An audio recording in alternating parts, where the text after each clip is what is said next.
કચ્છના ડીએનટીવી સમાચાર કક્ષમાં આપ સૌનું સ્વાગત કરું છું। જોઈએ નજર આજના મુખ્ય સમાચાર। ભારતના પ્રથમ વડાપ્રધાન પંડિત જવાહરલાલ નહેરુની 122મી જન્મ જયંતિની દેશભરમાં ઉજવણી।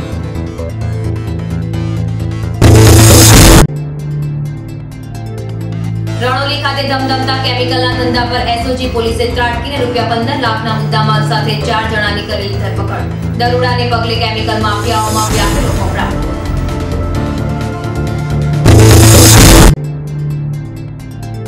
સેવા સદનના જન્મ મરણ શાખાની કચેરીમાં અચાનક ફાટી નીકળેલી આગમાં દસ્તાવેજો ભસ્મીભૂત। બનાવની જાણ થતાં મ્યુનિસિપલ કમિશનર અશ્વિની દાસ ઘટના સ્થળે।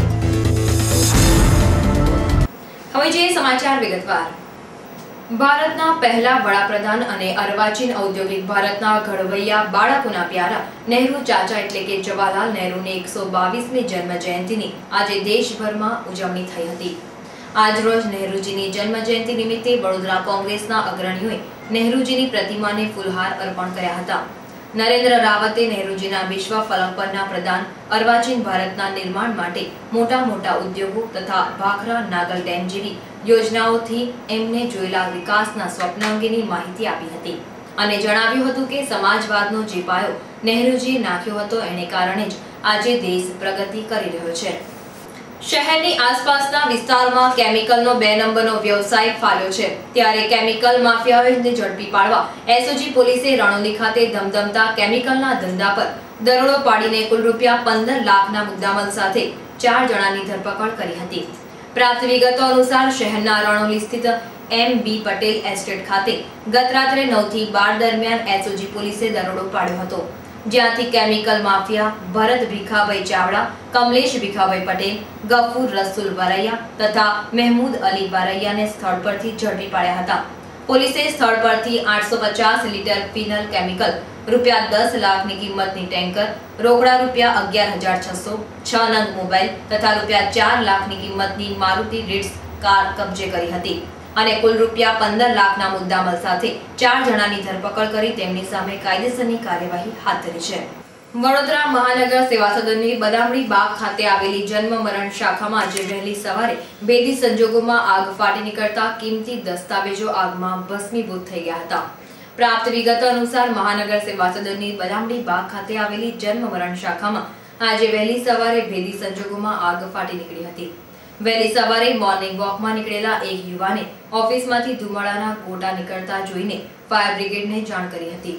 ફાયર બ્રિગેડના જવાનોએ ઘટના સ્થળે પહોંચીને આગને કાબૂમાં લીધી હતી, જો કે આગમાં કિંમતી દસ્તાવેજો અને કોમ્પ્યુટરો બળીને ખાખ થઈ ગયા હતા।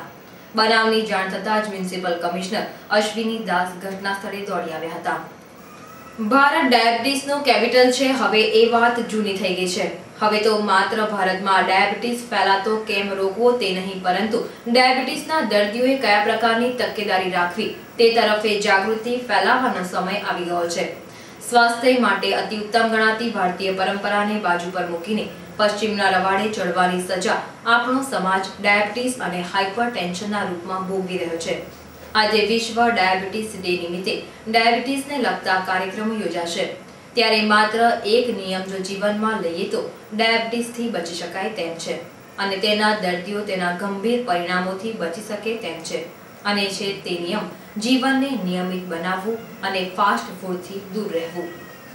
આ અંગે વધુ માહિતી આપતા ડોક્ટર આભા રાણાએ જણાવ્યું હતું કે રાજ્યની પ્રાથમિક, માધ્યમિક અને ઉચ્ચતર માધ્યમિક શાળાઓમાં રવિવારે 21 દિવસનું વેકેશન પૂર્ણ થયું છે। આજથી શાળાઓમાં બીજા શૈક્ષણિક સત્રનો પ્રારંભ થયો હતો। બીજા સત્રમાં વિદ્યાર્થીઓને 129 દિવસ અભ્યાસ કરવો પડશે। રાજ્યભરની શાળાઓમાં 24મી ઓક્ટોબરથી દિવાળી વેકેશનનો પ્રારંભ થયો હતો। 21 દિવસનું આ વેકેશન 13મી નવેમ્બરના રોજ પૂર્ણ થતા આજથી રાજ્યભરની શાળાઓ ફરી એકવાર ધમધમતી થઈ ગઈ હતી। જો કે આજે બાળ દિન હોવાથી મોટા ભાગની શાળાઓમાં શૈક્ષણિક કાર્ય કરાવવામાં આવ્યું ન હતું, તેના બદલે માત્ર બાળ દિવસને લગતી પ્રવૃત્તિને મહત્વ આપવામાં આવ્યું હતું। આજે ભાજપના પહેલા અને સૌથી લાંબો સમય વડાપ્રધાન રહેલા એવા જવાહરલાલ નહેરુનો જન્મદિવસ, જેને સૌ બાળ દિન તરીકે ઉજવે છે, કારણ કે નહેરુને બાળકો અતિ પ્રિય હતા। આજરોજ બાળ દિન નિમિત્તે શિશુ મિલાપ સંસ્થાએ યુનાઇટેડ વેના સહયોગથી કારેલીબાગ મુક બધિર શાળા ખાતે બાળ દિવસની ઉજવણી કરી હતી। ત્યાં બાળકોએ મન મૂકીને રમતગમત અને નાટક ભજવી ઉજવણી કરી હતી।